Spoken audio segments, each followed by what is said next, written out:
अस्सलाम वालेकुम dear student, कैसे हैं आप सब। आज हम करने लगे एक्सरसाइज 2.4। इसका क्वेश्चन नंबर 1 है, without using calculator valuate the following.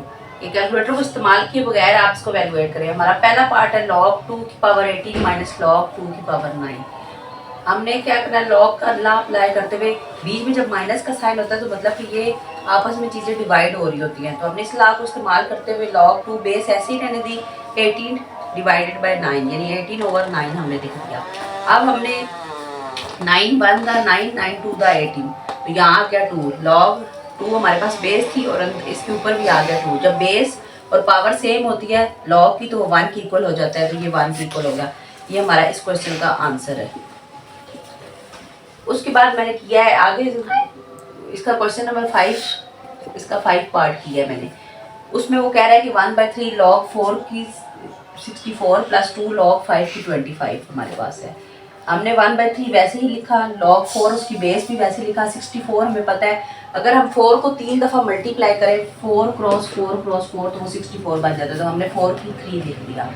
Plus log 5 हमने वैसे का वैसा लिखा, बेस जो थी, और ये जो 25 हमें पावर दी हुई थी हमने इसको 5 क्रॉस 5 लिख दिया, ये 25 हो गया।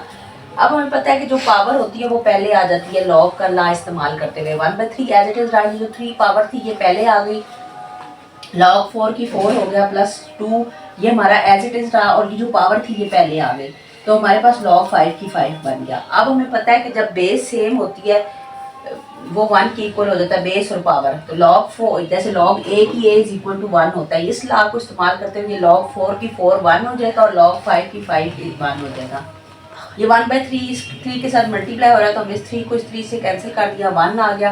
2 2 द 4 4 प्लस 1 5, तो ये हमारा इस क्वेश्चन का आंसर है।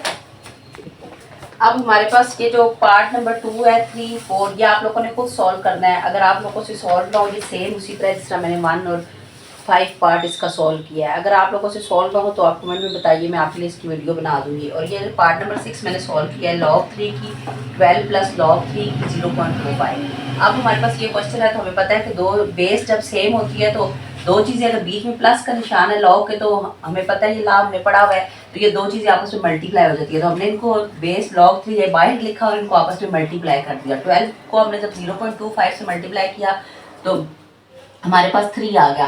अब log 3 की 3 हो गया है। जब हमें पता है कि बेस और पावर सेम होती है तो वो 1 की इक्वल हो जाता है, तो ये हमारा इस क्वेश्चन का आंसर है।